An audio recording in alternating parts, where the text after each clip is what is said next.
I have books on the back table, and I will read you the longer story of one of those cars in flatback. I wake up sick, even my face hurts, pants pea green, pegged my ankles, passed out before I could get them off, black bottom athletic socks, a quarter-size hole in the heel. The other lays dead next to me. I remember wrestling with it before giving up. I fingered scabs, my chin and forehead coated in dried blood. With all my strength, I managed to get the pants and socks all the way off. Felt like they were choking me. I get panicky when I can't get things off. Break jewelry when my clumsy fingers can't grasp small clasps. It's hot in my box room. It's hot in the hangover way when everything makes you sweat. Curling into myself, I see my worn white tee, a trail of blood down the front. I can't remember a fight. Out of the darkness, I remember falling. I remember coming home in stocking feet, my pants wet, but it wasn't piss, no smell, and I remember spotting in a doorway somewhere below Mission and 6th. It was dark. I could see the street signs. No idea how I got there. I found a payphone and called collect. My aunt, scared by my confusion, directed me back to Market. It was too late for the 7-8, so I had to take a J church and walk 6 blocks, barefoot, bloody, and wet. When I first regained consciousness, I was walking blurry, streetlights under a freeway. It was deserted, cold, and foggy. I had left Broadway on the bus. A skinhead couple put me on it. Punks get beat up on the 15. One stop down from Broadway, it fills up with bloods coming out of the Palladium. You have to be fearless on the 15. Used to getting capped on, used to capping back. Used to Michael Jackson leathers, club sweat, and Jerry curl juice. Maybe it was one of them that took my shoes, punched me in the face. But I probably did this to myself. I was in Piss Alley. The police came, lined us up against the wall. I fell back boneless on piss-pocked pavement, flashlights in my eyes. I lay there. Everyone I knew was out that night. I was out. Faces in front of me. Somehow, I didn't get taken to jail. I got put on a bus. Don't know if I got put off. I was walking barefoot, late night. I must have found my transfer, my tape together, late night. Maybe they just let me ride. Did the bus driver see me in the back seat, passed out, bald head, lolling, bloody, or did that come later? I started the day on 8th Street, drinking 40s on stoops, sunny and warm. I never went home. By evening, I was swaying my way across town, dangling drunkenly on a crowded 30 Stockton. I went straight to the pit. It wasn't dark yet, too early for Broadway. It must have been a big show that night. Buzz was even down in the pit. Usually it was only scuzzy Powell Street punks. Buzz and some out-of-town skin had a bottle of Night Train. I guzzled with them. Beer all day, no food, had me loose. I wasn't shy.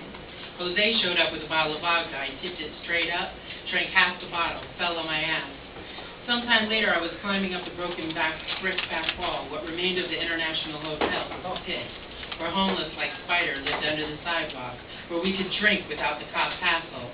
Wayne's liquor store across the street never parted, so 40s were endless, no time wasted spotting buyers or stealing. I made it up to street level, squeezed through torn cyclone fence.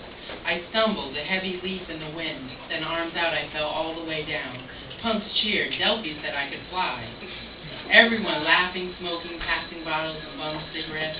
I lay in the garbage at the bottom, weeds, bricks, cardboard, broken glass, strangely soft beneath me. Someone pulled me up. That's all I got. That, some scabs, and I need to puke. Yeah!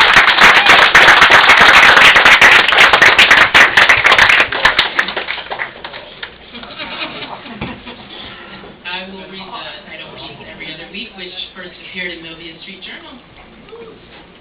Every other week. There were 27 Reeves at Terray's funeral. He was gunned down outside his daughter's basketball game. A week after that funeral, I picked my man up from work. When I pull up, he sits on the curb, defeated, smoking. Gliding in, he sighs. I'm tired of being black. I have the day of a black man. I mumbled, child support and dead homies? Yeah, that's really black. I feel lucky reaching for him, so damn happy he's in my car, his gorgeous flesh safe. The dead homie got shot in his ass on his way to visit his newborn child. He bled out. Just the other day, I said to my girlfriend, I'm going back to being white.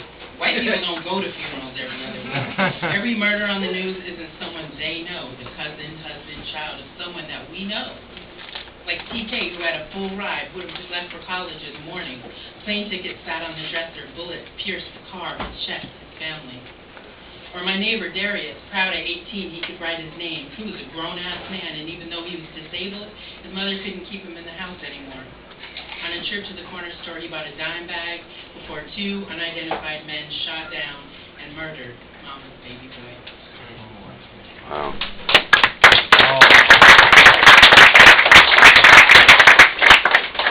And I'll read a couple of quick ones out of the problem with text messages. It's a little breakup book. Friday night, I dreamt you left, me alone and happy, breath, a room I could miss you in, made me want to love you again.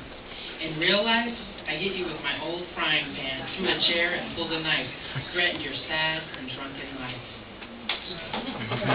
Yeah. What do you take? Yourself no longer hazy and dull, sober and removed from the mentality of the block, the clothes that I bought for you, the children I gave you back to, an electric toothbrush, a truck big enough to fit you, your kids, and clothes, a '68 Mustang with gold wheels to keep your street rep intact, and a wound for a heart, the scar you will carry, weary to the next woman who loves you. Yeah.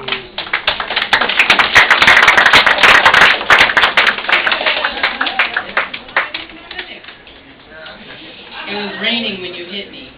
This whole year was out of season. Rain every month but January. But you didn't slip on the wet pavement, didn't accidentally crash through my iron security gate, smashing the rear end of the best car I've ever owned. A car that drives fast, fills my chest with space, hugs my ass and leather.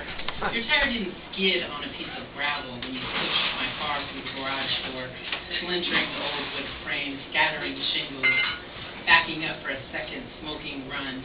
You couldn't hurt me with the loss of you, but my car, well, that's another story.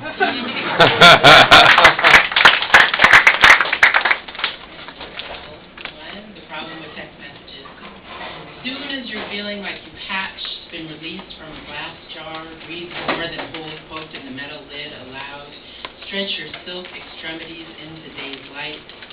A couple of lines, silly words really, bring you back.